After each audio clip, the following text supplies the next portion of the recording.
I've been looking at quotes made by politicians over a number of years, and what I find is that quite often is they make quotes, but once they've made them, they can't unquote them.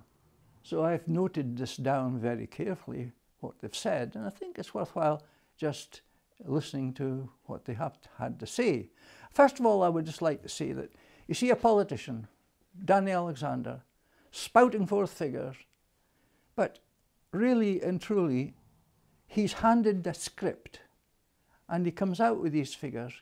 He's just a puppet, and his Tory masters pull the strings. He's had no life experience in producing these figures. He is, as I say, purely a puppet, and this goes for the bulk of the UK politicians that I've come across in my lifetime. So anyway, we'll move on to the various quotes made, recent years' quotes. We'll go back to 2007. David Cameron wrote in the Daily Telegraph, "There was no point in trying to keep Scotland within the Union through fear of economic consequences."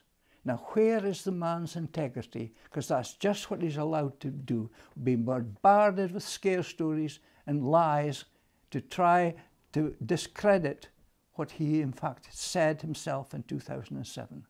That sort of thing makes me sick as far as politicians are concerned.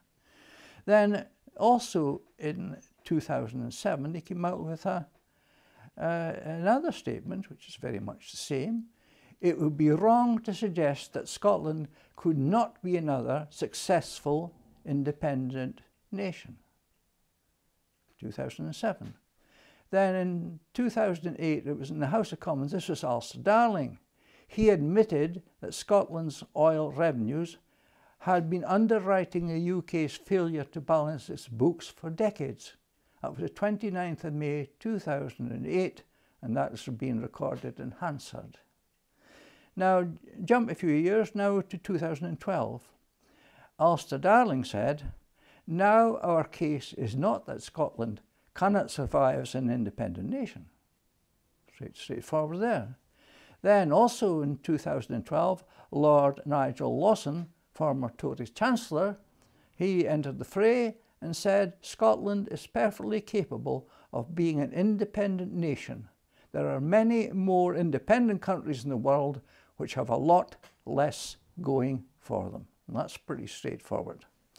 Then in 2013, 10th of January, on Newsnight Scotland, this is worth remembering, this 10th of January 2013, Alistair Darling said, "If you have independence or separation, of course a currency union is logical."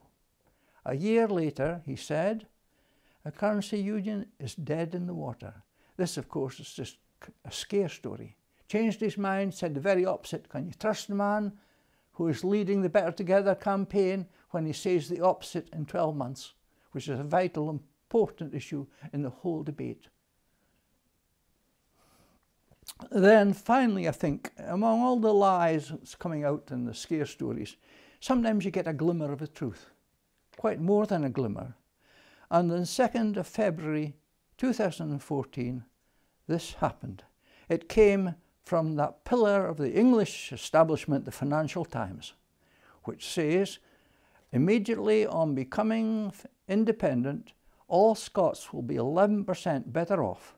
This works out at £1,321 for every man, woman and child in Scotland, or £5,812 a year for the classic family 2.4 children." Financial Times, 2nd of February 2014. Now, I think that has exposed just how false politicians can be. And the truth is, as was obvious from these remarks, that Scotland is more than capable of standing in its own 2 feet.